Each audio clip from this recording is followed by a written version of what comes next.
तेव्हा आता प्रथम स्कंद सुरू झाला आणि या प्रथम स्कंदाच्या दृष्टीनं हे सगळे ऋषी असे विचारत आहेत, हे का हो, तुम्ही असं म्हटलं की हे काहीतरी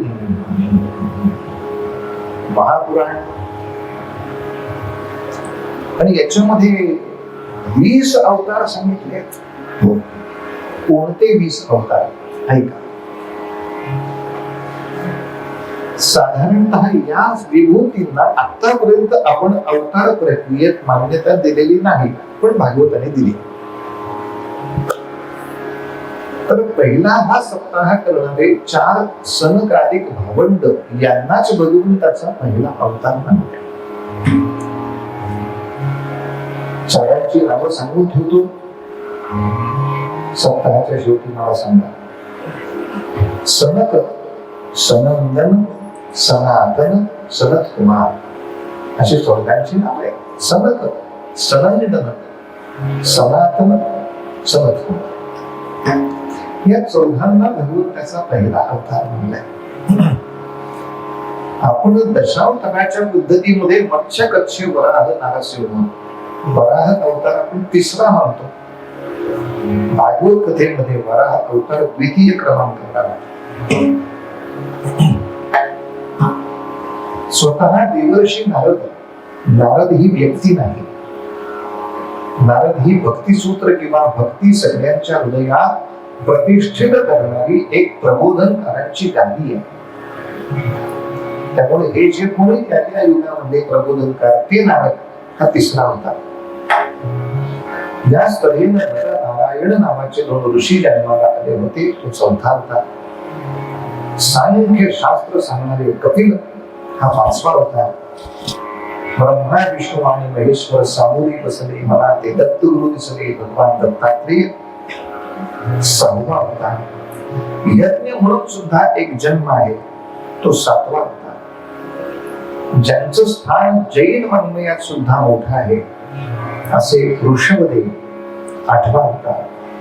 पृथ्वी नावाच्या राजाच्या रूपात भगवंत आले, तो 9वा होता. आणि मत्स्यावतार ज्याला आम्ही क्रमांक 1 म्हणत होतो त्याचा क्रमांक इथे 10वा आहे. 10व्या क्रमांकावर मत्स्य, 11 क्रमांकावरती कूर्म म्हणजे कासव, 13व्या क्रमांकावरती मोहिनी जी अमृत मंथनाच्या वेळेला आली, समुद्र मंथनाच्या वेळेला, 14व्या क्रमांकावर नरसिंह, 15व्या क्रमांकावर वामन, 16व्या क्रमांकावर परशुराम, 17व्या क्रमांकावर स्वतः व्यास. आता आपल्याला गंमत होते, व्यासाने स्वतःच सांगा मी अवतार आहे असं घेऊ का? पण पुन्हा एकदा लक्षात ठेवण्यासारखे ती व्यास व्यक्ती नव्हे, व्यास गद्दी. कारण प्रत्येक युगाला एक व्यास असतात.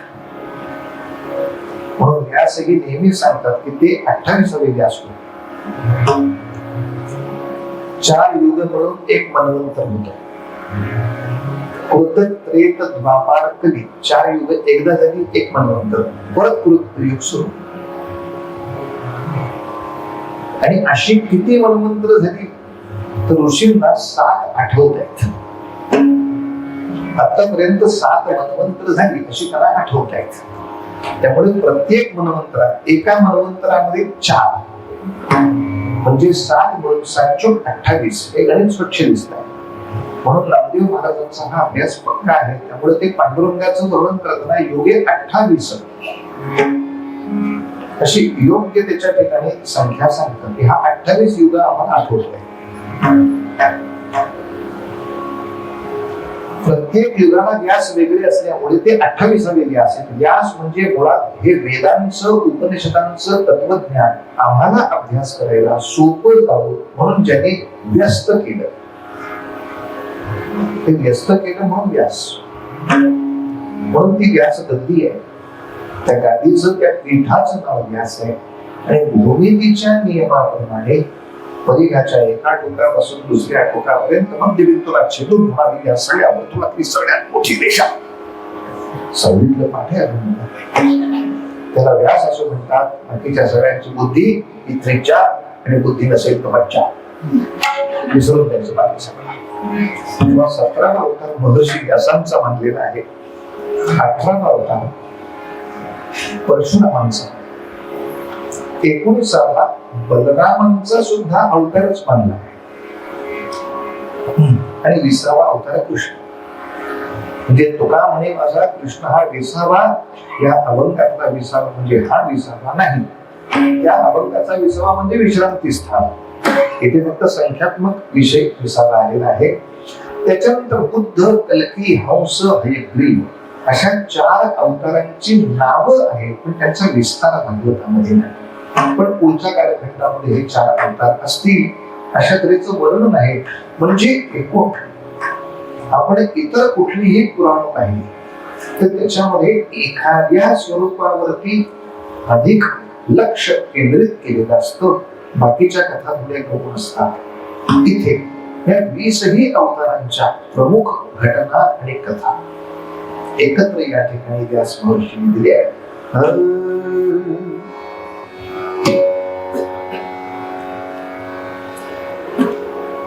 एक कीर्तनकारी या नात्याने आम्हाला एक आनंद आहे की भारतवर्षामधले हे 2 महान ग्रंथ यांचे प्रेरणास्थान कीर्तनकार आहेत. एक म्हणजे रामायण, जे वाल्मिकींना नारदांनी प्रेरणा दिली, एक, आणि दुसरं भागवत.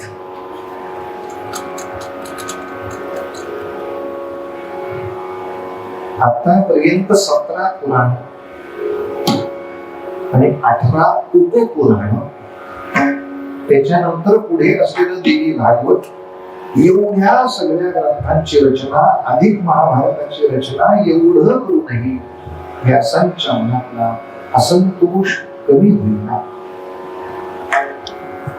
अशा वेळेला सरस्वती नदीच्या तीरावरती आपल्या आश्रमामध्ये अस्वस्थ असलेले व्यास चिंतन करत आहेत, कशाने मला आनंद प्राप्त होईल. आणि तेव्हा नारदांची भेट झाली. नारदा, माझी उदासी काय जात नाही. नारद म्हणतात, व्यासा, आतापर्यंत महाभारतामध्ये किंवा इथे तू सगळं जे वर्णन केलंस याच्यामध्ये कर्मयोगाचा प्रभाव जास्त होता. कर्मयोग जीवनासाठी आवश्यकच आहे, तो कोणी नाकारू शकत नाही. पण त्या कर्माला जर भक्ती प्रेमाची जोड असेल तर मग मनाला आनंद मिळतो, मग जीवाला समाधान प्राप्त होतो. आता तीच भगवंताची कथा तू कर्मयोग म्हणून सांगू नको, भक्तियोगाच्या दृष्टीने पहा.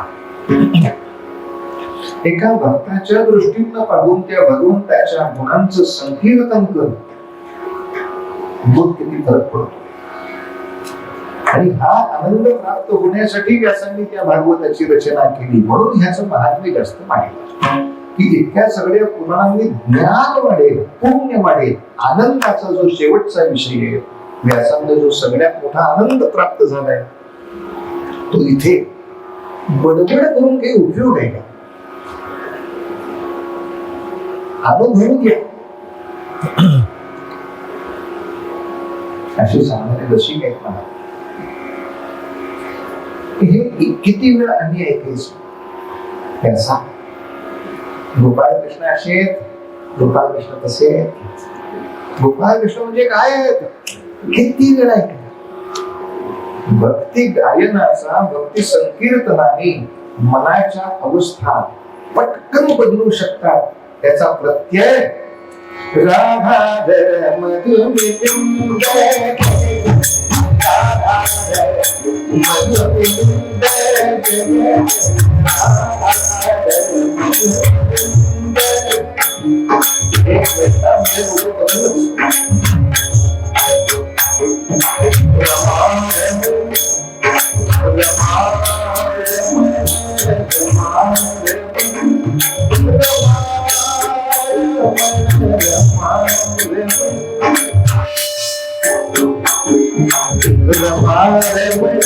हरि बोल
संक्षिप्त रूपामध्ये चतुश्लोकी भागवत सांगितलं आणि त्या ठिकाणाहून नारद महर्षींनी गमन केलं. मग मात्र व्यासांनी एकाग्र होऊन या सगळ्या 20 अवतारांच्या कथा लक्षात घेतल्या आणि त्या चतुश्लोकीच अतिशय सुंदर पद्धतीने 18,000 श्लोकांमध्ये भव्य रूप आपल्या समोर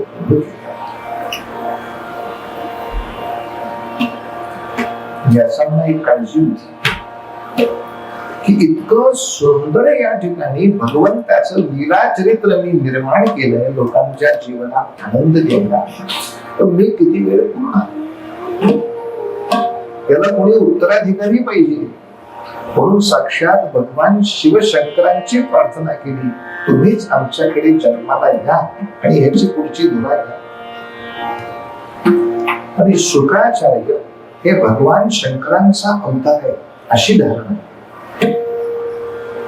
व्यासांच्या पोटी जेव्हा शुक्राचार्य आता जन्माला येणार, पण नाही हो, 10 महिने झाले, 11 महिने झाले, जन्मालाच येणार. व्यास म्हणाले, भगवंता झालं काय? नको रे म्हणले, त्या विश्वाची माया इतकी प्रबळ आहे, हे आला रे आला की मावशी पकडे. अहो, आम्ही तुम्हाला आशीर्वाद देतोय, कवच देतोय, तुम्हाला माया बांधणार नाही. या तेव्हा अनेक जन्मात आणि त्यामुळे आपोआपच सर्व माया उपाधी विरहित जीवन जगले. ते जरी त्या झोपडीमध्ये होते तरी ते कुठेच नव्हते. ते सातत्याने पहाटे उठले, स्नान झालं की आपल्या तपश्चर्येसाठी त्या झोपडीच्या पलीकडे असलेल्या एका अरण्यामध्ये निघून जात.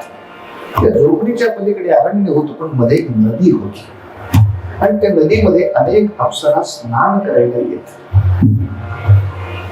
त्या नदीवरच्या पुलावरून शुक्राचार्य चालत गेले तर त्या अप्सरांना काही संकोच नव्हता. पण त्याला शोधण्यासाठी व्यास आले की त्यांना संकोच वाटे.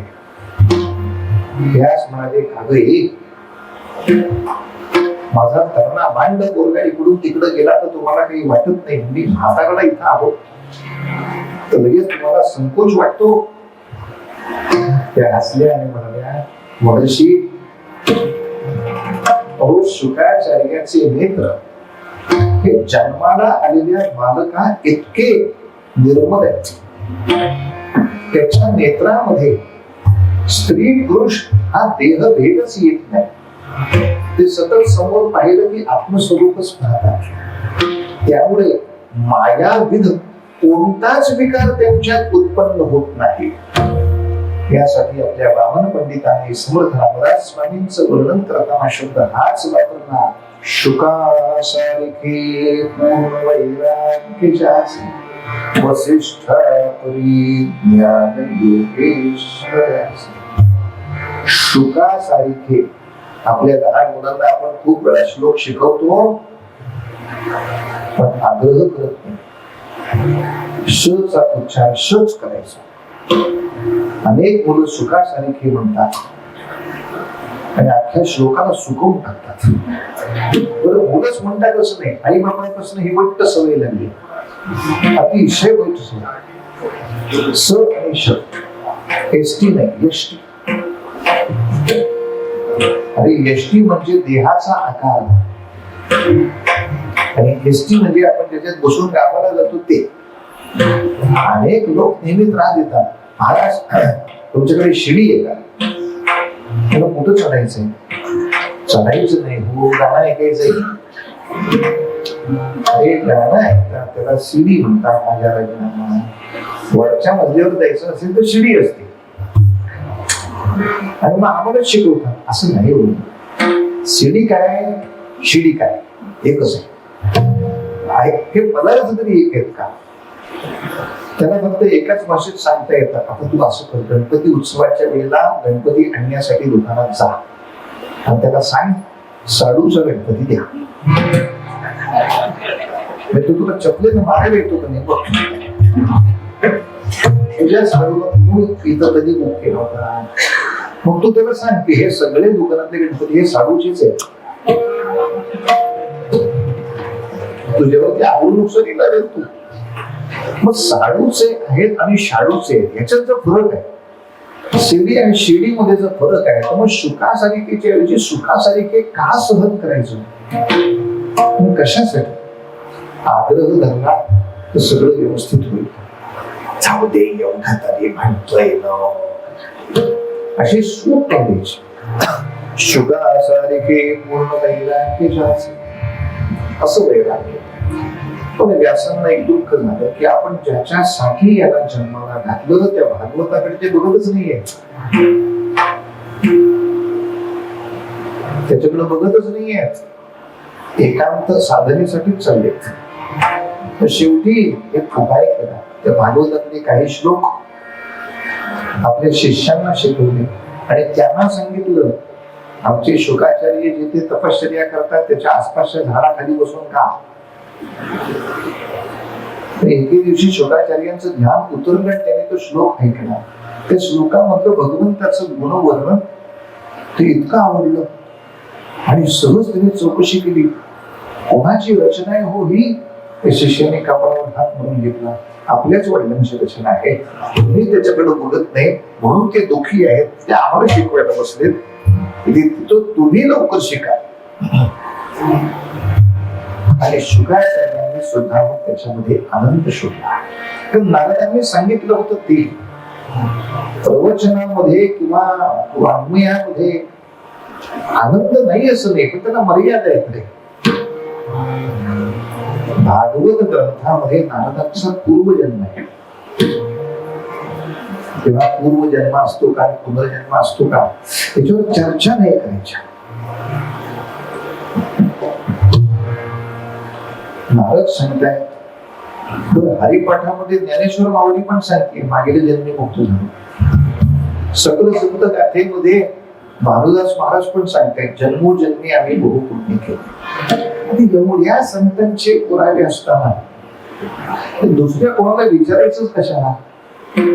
हे रिझर्व्ह बँकेचे अध्यक्ष आपल्या ओळखीचे असताना 10 रुपये सुटे आहेत का मग रिक्षावाल्याला विचारत बसणार कशाला? विचारत बसतो बाबा. पूर्वजन्म पुनर्जन्म याच्याबद्दल आपण विवेकानंदांशी बोलू. ज्याला काल केलेला फ्रॉड आठवत नाही, या माणसाला काय पूर्वजन्म बद्दल बोलायचं? नारदांनी पूर्वजन्म सांगितला की त्याचा अरे मारल्या जन्मामध्ये एका वेदशास्त्र संपन्न माणसाच्या घरातल्या दासीचा मुलगा होतो. घरामध्ये आलेल्या सगळ्या ऋषी मुलींची सेवा आणि व्यवस्था बघणं हे त्या दासीचं काम होतं.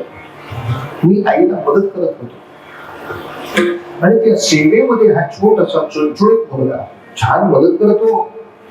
हे पाहून एका ऋषींनी मला मंत्र दिला, पण मी त्या मंत्राचं पुरुषरण कुठे करणार रे? माझ्यावर आईची जबाबदारी होती. पण कालांतराने नंतर गाईची धार काढायला गेलेली असताना आई गोठ्यामध्ये गेली, तिला सर्पदंश झाला, आईचा माझा मृत्यू झाला आणि मी आईची उत्तर क्रिया करून लगेच निघालो. मला त्याला भगवंतांनी लवकरात लवकर साधना करायला मोकळं केलं आणि भगवंतामध्ये जाऊन छान केली. त्या मंत्राचं असं अनुष्ठान केलं, असं केलं, असं केलं, असं केलं की माझ्या समोर साक्षात भगवत दर्शन मिळालंच. पण काय सांगू त्याचं? ते दर्शन एक क्षण होतं फक्त. ते दर्शन होऊन गेल्यावर मी खट्टू झालो. मी विचारलं, माझ्या तपश्चर्येमुळे मला साधनेमुळे योग्यता प्राप्त झाली होती की मी चक्रीशी संवाद करू शकेल. मी संवाद केला, विचार केला, मला एवढंच क्षण कावरच एक दर्शन. तर उत्तर आलं, तुझ्या तपस्येमध्ये आणि भाग्यामध्ये या जन्मात इतकंच आहे. अजून तप म्हणजे नाम गायनाच्या सातत्यामध्ये राहा. पुढचा जन्म असा मिळेल की तू म्हणशील तेव्हा देव तुला दर्शन देईल. हा नाम गायनाचा महिमा नारदांनी त्यांना सांगितला आणि ते म्हणले, खरंच मी या नाम गायनामध्ये माझं जीवन कसं कसं पूर्ण व्यतीत केलं आणि परिणाम पुढच्या काळात मला जो जन्म मिळाला तो ब्रह्मदेवांचा मानसपुत्र म्हणून जन्म मिळाला. ब्रह्मदेवाने मला ती ब्रह्मवीणा दिली आणि नारायण नारायण अशा रीतीचं जप करत मी जेव्हा जातो, मी हवं तेव्हा भगवंतांना भेटू शकतो आणि मी सांगितलं ते भगवंतांना प्रगट करू शकतो. अशी माझी अवस्था आहे. असो नारदांना जो एक क्षण त्या भगवंताच्या दर्शनाचा आनंद मिळाला, तो एक क्षण आनंद नुसता भाषेमध्ये घेण्यात काय गमत आहे? आपल्या हातात संगीत आहे, संगीताच्या माध्यमातून तो छानपैकी थोडासा आनंद घेऊ की ते स्वरूप पाहिल्यानंतर नारदांची अवस्थाच कशी आहे. रूप पाहता लोचनी सुख झाले साजले, तो क्षण अनुभवूया ज्ञानोबाच्या शब्दात. रूपा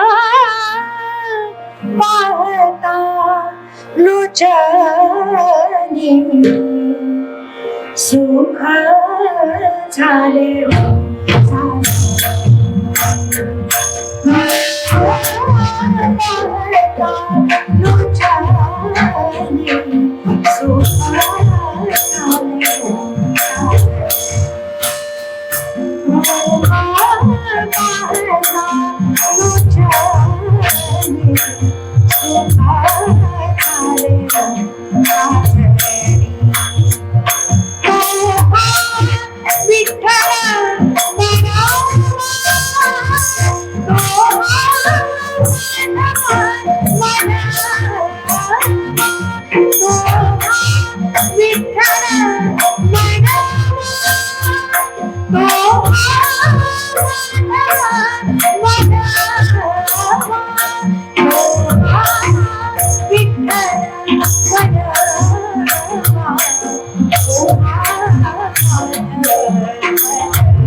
जय राम कृष्ण हरे जय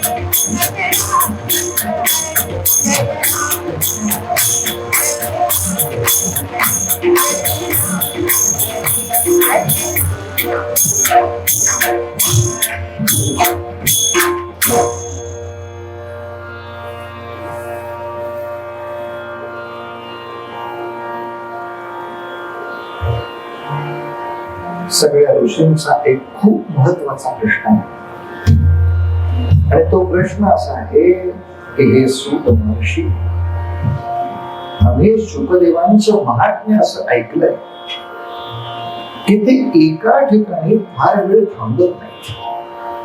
किती वेळ थांबतात तर एका गायीची धार काढण्यासाठी जेवढा वेळ लागतो तेवढाच वेळ ते एका ठिकाणी थांबतात. अशी ज्या शुकाचार्यांची ख्याती, त्यांनी 7 दिवस वेळ काढला.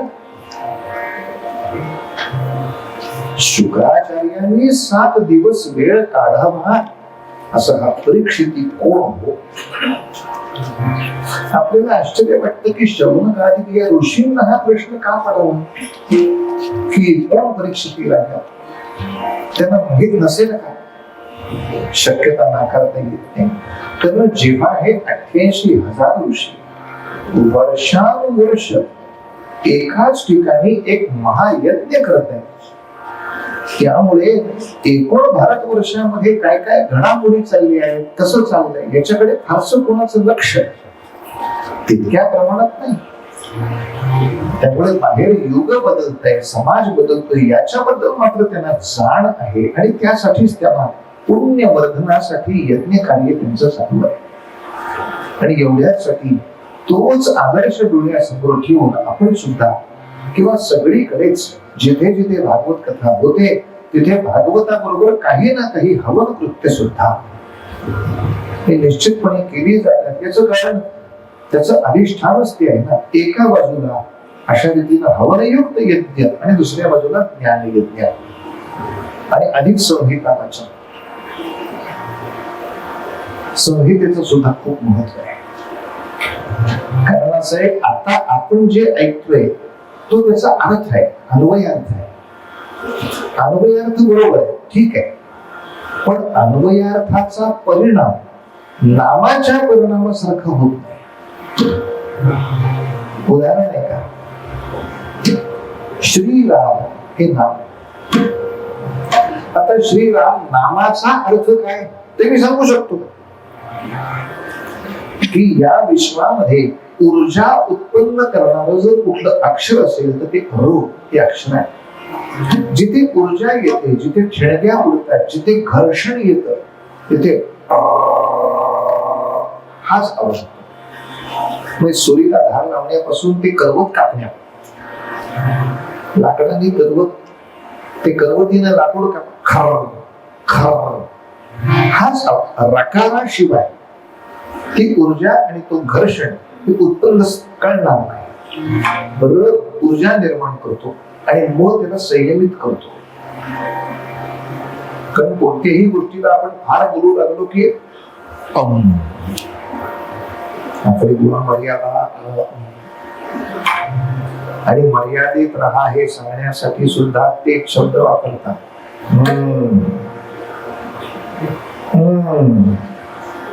तो मोच आहे, तो बरोबर मर्यादा देतो. एका बाजूला ऊर्जा आहे पण ती मर्यादित आहे, मर्यादित आहे. त्या ऊर्जेला किंमत आहे. वाफ निघून जाते ती ऊर्जाच आहे, त्याला किंमत नाही. वाफेचं इंजिन ती मर्यादेत आली म्हणजे झालं. तसं तुमच्या शक्ती मर्यादेत येणं, ऊर्जा निर्माण होणं आणि ती मर्यादेमध्ये राहणं यासाठी उपयोगी असं. आता हे जर अन्वय, पण एवढ्या पॅरेग्राफचा परिणाम श्रीराम म्हटल्याचा आहे का? नाही. श्रीराम नामाचा परिणाम तो श्रीराम जय राम जय जय राम श्रीराम जय राम जय जय राम श्रीराम जय राम जय जय. नामाचा परिणाम त्या अक्षराच्याच उच्चारात आहे, अर्थ नुसत्या समजून घेण्यात नाही. म्हणून संहिता वाचन हे महत्वाचं आहे. गीता शिकताना गीतेच्या श्लोकांचा अर्थ आपण समजून घेतला पाहिजे, पण अर्थ समजला म्हणजे श्लोकाचा लाभ मिळाला असं नाही. त्यासाठी श्लोकच म्हटला पाहिजे. ही संहिता व्याकरणासह मुखात आलीच पाहिजे. आणि म्हणून त्या संहिता वाचनाचा सुद्धा एक महत्वाचा विधी असतो. असं कोण हा परीक्षिती राजा? आता ह्या प्रश्नाला उत्तर इतकं नामलचक दिलंय, हे आठवड्याभराच्या भागवतासाठी उपयोगाचं नाही. आपल्याला आपल्या मर्यादित वेळेमध्ये या परीक्षितीपर्यंत पटकन पोचायचं असेल तर सोपं सोपं सोपं सोपं म्हणजे हा पांडवांचा नातू. पांडव माहित नाही असं सहसा कोणी नाही. पांडवांमधला जो अर्जुन, त्या अर्जुनाचा पुत्र जो अभिमन्यू, त्या अभिमन्यूचा पुत्र तो परीक्षित. आणि मग त्याचं महात्म्य काय? परीक्षितीचं महात्म्य विचारलंय तेव्हा मात्र सूत महर्षी सांगताय त्या परीक्षितीचा अधिकार एवढा मोठा आहे. जेव्हा कौरव पांडवांचे युद्ध तसं संपलं, दुर्योधन मांड्यात फुटून रणांगणावर पडला, मृत्यूची वाट बघत होता. अशा वेळेला अश्वत्थामा त्याला भेटला आणि अश्वत्थामा म्हणाला, दुर्योधना, पांडवांचं जेवढं अकल्याण व्हायला पाहिजे तेवढं अजून काही तू करू शकणार नाहीस. तू मला राज्याभिषेक कर, उरलेलं अकल्याण मी करतो. म्हणून सेनापती पदाचा अश्वत्थाम्यावर अभिषेक रणांगणातच केला. आणि मग अश्वत्थाम्याने पराक्रम असा केला की रात्रीच्या वेळेला पांडवांच्या शिबिरामध्ये झोपेत असलेली द्रौपदीची पाचही मुलं मारून टाकली. आता असं तो विचित्र का वागतो माहित नाही. अश्वत्थाम्याने ती 5 मुलं मारली म्हटल्यानंतर द्रौपदीनं आक्रांत केला, भीमाने त्याला धरू लागला.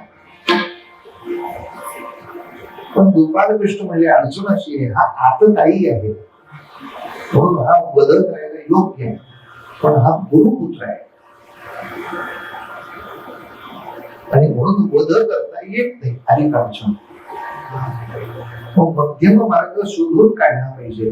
पण त्याच्या मस्तकावर एक तेजस्वी मणी आहे, तेवढा काढून घेतला की तो हातप्रभ होईल. म्हणजे तो एका पद्धतीनं मृत्यू दिल्यासारखाच आहे, पण मानलं नाही. त्या अश्वत्थाम्याचा मणी काढून घेतला, त्याला सोडून दिला.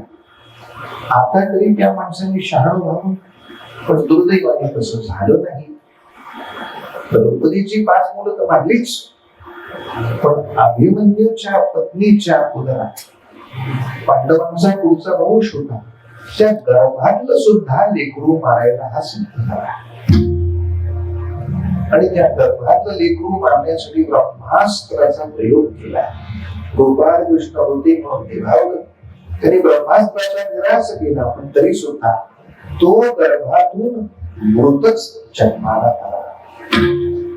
आणि भगवंतांनी आपल्या पुण्याईनं त्याला जिवंत केला.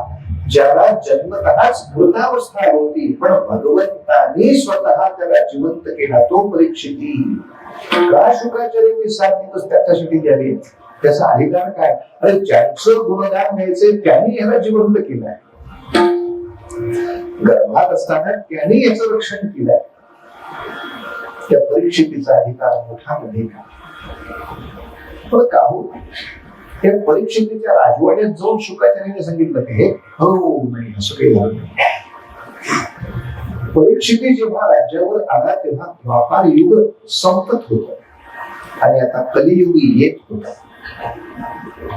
कलियुगातले त्रास लोकांना त्रास देऊ नये यासाठी परीक्षिती खूप दक्ष होता.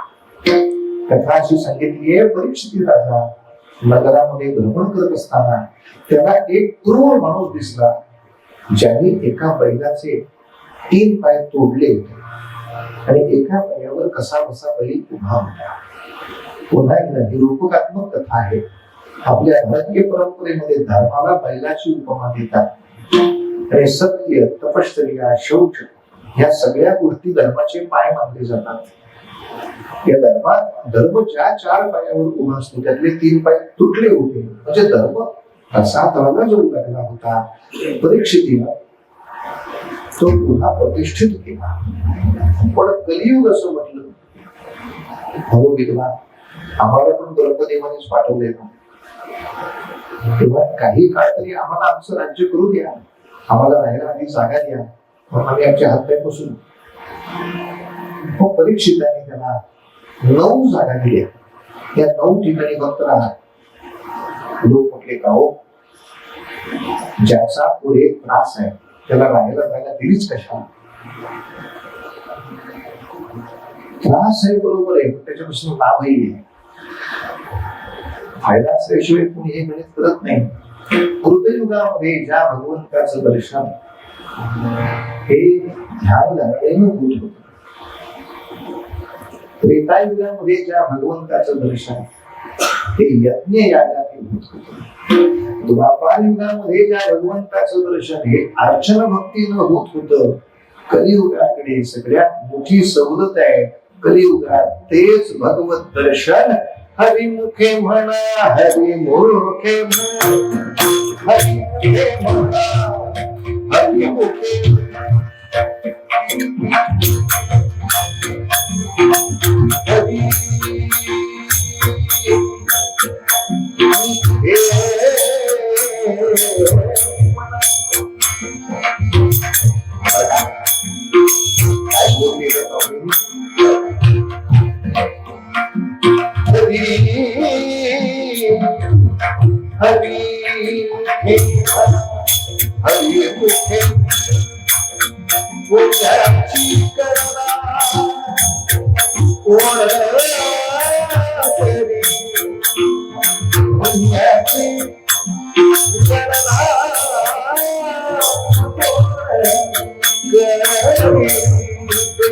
Good.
कलियुगाचा हा फायदा आहे.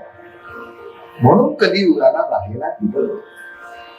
पण या कलियुगाने परीक्षितेच्या डोक्यावरच परिणाम केला.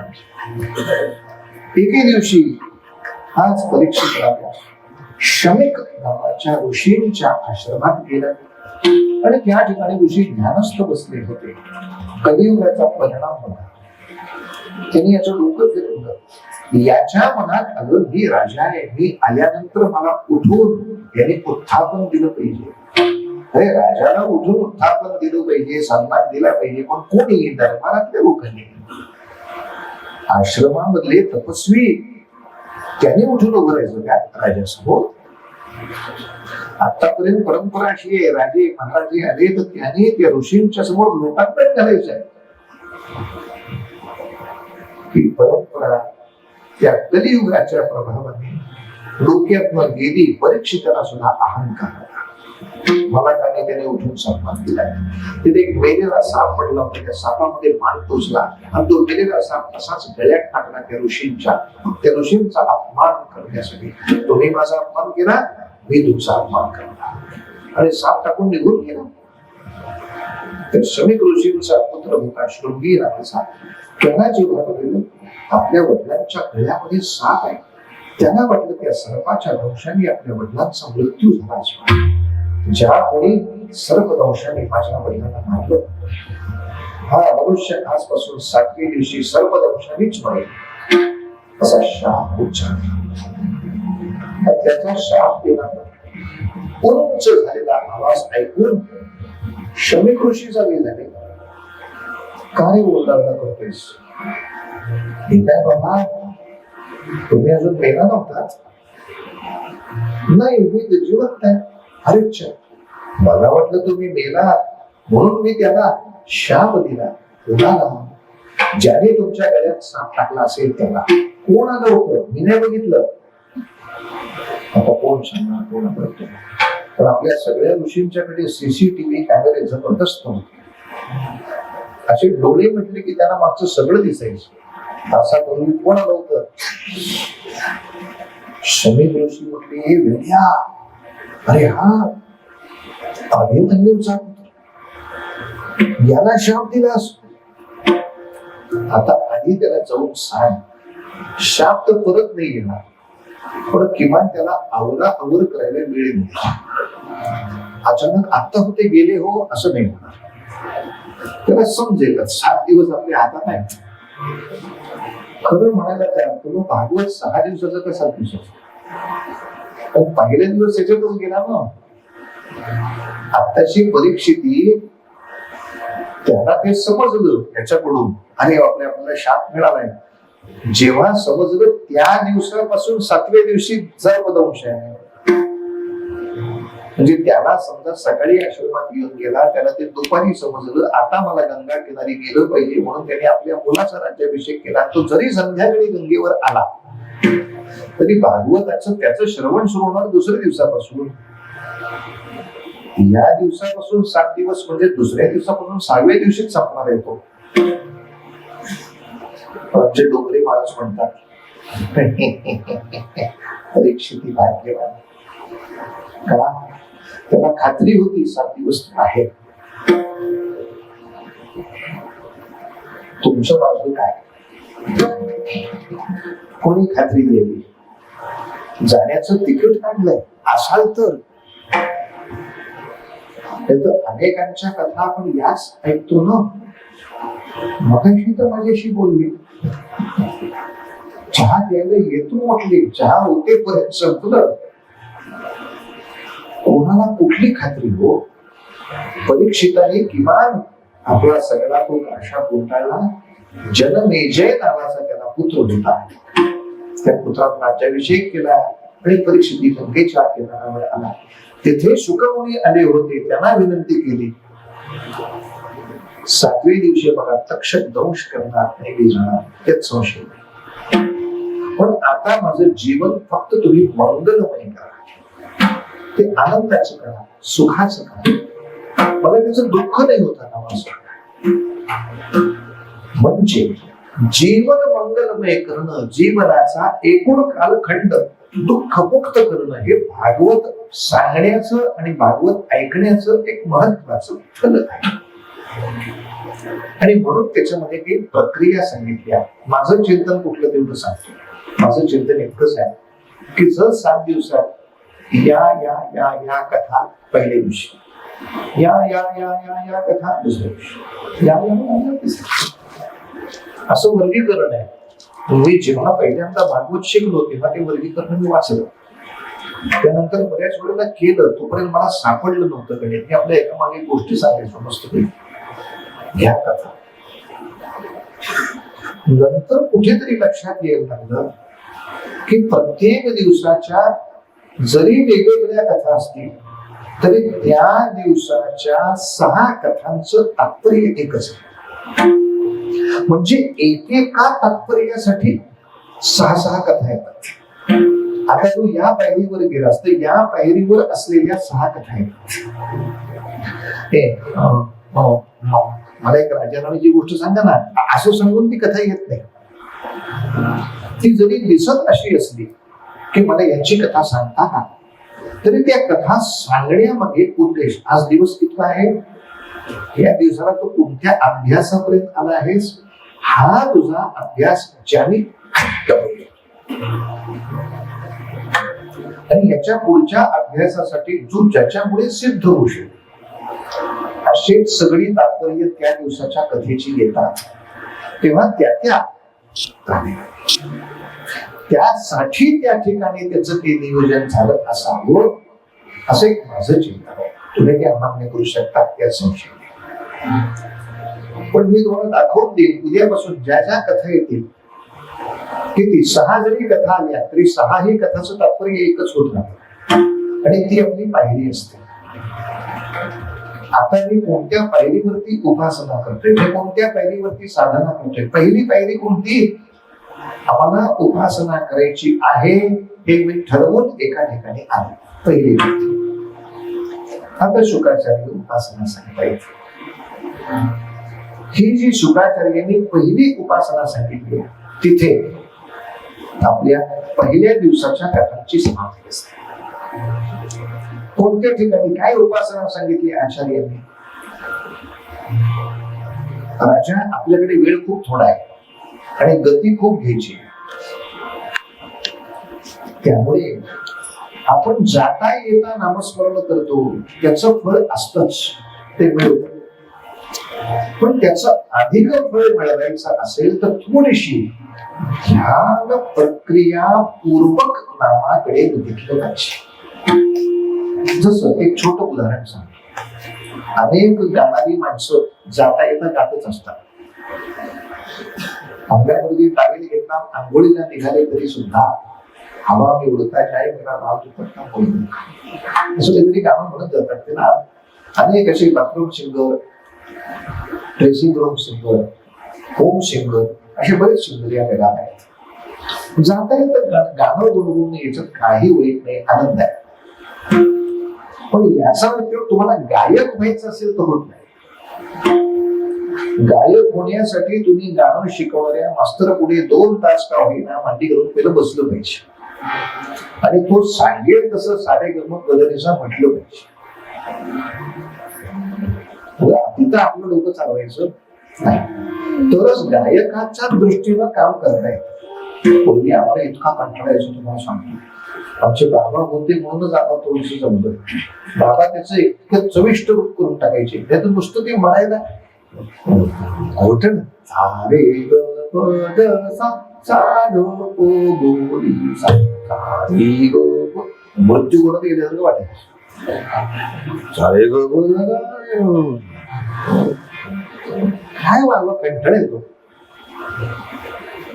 मग त्यांनी जुन्या गायकांच्या पद्धतीनं या सगळ्या सुरांना अर्थ दिले. म्हणजे आता असं का परमेश्वराच्याकडे जाणं म्हणजे साधना करणं आहे, ती साधली पाहिजे. म्हणून पहिले सूर कुठले म्हणायचे? भगवंताची भक्ती साध साध साध, हे 2 सूरच आहेत. पण आपल्याला अर्थ मिळणार, साधली पाहिजे. साध साध, तर तसं साधच आहे. बघ प्रयत्न करून जमेल साध. आणि जर नाही साधलीस तर मग मात्र यमाचे तुझ्या पाठीवर धपाटे जे बसतील ते कसे? धप धप धप. आणि हे धपाटे नको असतील तर देवाच्या कुठे गेलं पाहिजे? पायाजवळ गेलं पाहिजे. पायाला काय म्हणतात? पग पग पग. आणि त्या पायापाशी गेलं म्हणजे मग मिळतात गोड गोड फणसाचे गरे गरे. काय बाबा आमचे शिकवायचे. आणि मग पुढं सारे गरे खा, सारे गप गप गप गरे खा, असं करत सगळं सारे गप गप गप गरे खा. बसून गेला ते डोक्यात. पण समोर बसून शिकल्याशिवाय ते नाही येत. मला वकील व्हायचंय, मान्य आहे. नुसतं मी कोर्टात रोज जाऊन क्रॉस ऐकल्या याने वकील होता येतं का? नाही ना. लॉच्या अभ्यासामध्ये त्या वर्गात जाऊन ऍडमिशन घेऊन मास्तर समोर बसून आपल्याला जर गती घ्यायची आहे तर त्या नामाला थोडस ध्यानपूर्वक त्याची शक्ती वाढवणं आवश्यक आहे. त्या नामाच्या बैठकीची एकाग्रता वाढवणं आवश्यक आहे. बैठक आणि एकाग्रता यांनी शक्ती भयानक वाढते. आणि याचा प्रयोग नेहमी भौतिक शास्त्रात करून दाखवतात. फिजिक्सच्या तासाला आमच्याकडे नेहमी हा प्रयोग केला जायचा. ते मास्तर करून दाखवायचे. आपल्या बाकावरती कागद ठेवायचा आणि सूर्याचे किरण भेंड्यामधून बरोबर केंद्रीभूत करून त्या कागदावर सोडायचे. 2 मिनिटं गेली की भस्कन पेटतो. हे सूर्याचे किरण आले नव्हते का? होते. पेटले का नाहीत? केंद्रीकरण नव्हतं झालं. साधे सूर्याचे किरण एका विशिष्ट पद्धतीनं एकाग्र केले तर कागद पेटवू शकतात. माझ्या पातकांची बुडी व्हायला किती वेळ आहे? फक्त ती एकाग्रता साधण्यासाठी जो अभ्यास आहे, काही अभ्यास आहे तो शारीरिक आहे आणि काही अभ्यास आहे तो मानसिक आहे. तेव्हा शारीरिक अभ्यासासाठी कसं कसं पुढे गेलं पाहिजे ते भागवतात आहे, आणि मानसिक अभ्यासासाठी कसं कसं पुढे गेलं पाहिजे तेही भागवतात आहे. तेव्हा थांबायचं या ठिकाणी की शुकाचार्याने आता पहिला धडा परीक्षितीला दिला. परीक्षितीला शुकाचार्यांनी व्यासांनी परीक्षितीसाठी तो लिहिलेला नव्हता. मग तो धडा कोणासाठी लिहिला होता? हा जो धडा आहे त्याच्या डोक्यात ग नावाचा जो धडा बसलेला आहे, हा तो कानातही धडा बसलेला आहे. ह्या सगळ्या ग धड्यांच्यासाठी तो धडा पहिला दिलाय. ते तुम्ही सद्भक्त आहात, चांगली गोष्ट आहे. नाम घेता उत्तम आहे, माळ करता अजून चांगलं.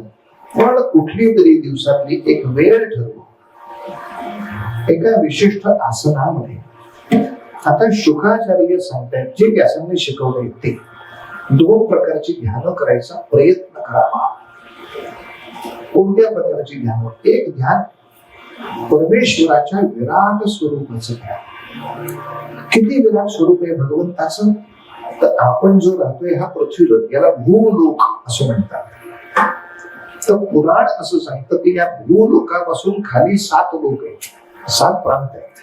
आणि या भूलोकाच्या वर अजून 7 प्रांत आहेत. भू, भुवः, स्वः, महा, जनः, तमः, सत्यम. पलीकडे अजून आहे.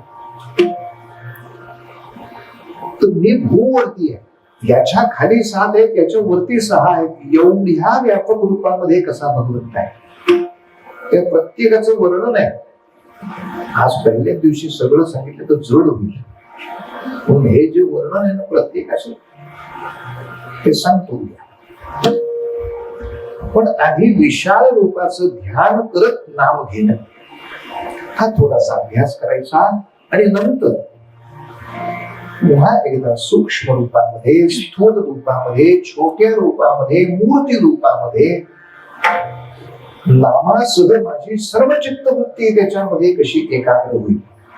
एकाग्रतेचा जो आनंद आहे, आनंदाची प्राप्ती तिथेच. तुम्ही मला सांगा, तुम्हाला फूल बघण्याचा, फूल म्हणजे झाडाचा FOOL अर्थ घ्यायचा नाही. फूल बघण्याचा आनंद कधी आहे? त्या फुलावर एकाग्र झालं तरच आहे. ठेवा बरं समोर गुलाबाचं फुल, बघा बरं इकडे तिकडं, कधी आनंद मिळेल तुला? गेल्या बघू ना तुला इकडे थोडा वेळ. मला साध्या एखाद्या वस्तूचा सुद्धा आनंद किंचित एकाग्रतेशिवाय मिळत नाही. तो परब्रह्माचा आनंद मी एकाग्रतेचा अभ्यासच न करता मला मिळावा, ही अपेक्षाच धरून कशी चालेल माझ्या राजा? सूक्ष्म रूपाचा आणि विशाल रूपाचा हा ध्यानाचा अभ्यास करताना एक तथ्य पाळायचं आहे. कोणतं तथ्य सांगतो, पटाक्कन आपण सांगतो. आज आपण उद्या सकाळी का संध्याकाळी? सकाळी 10 वाजता. सकाळी 10 ते 12:30. म्हणजे उद्या कसं होईल? आधी विठोबा मग पोटोबा. त्या आधी नाश्त्याचा पोटोबा होणारच, उद्या सकाळी.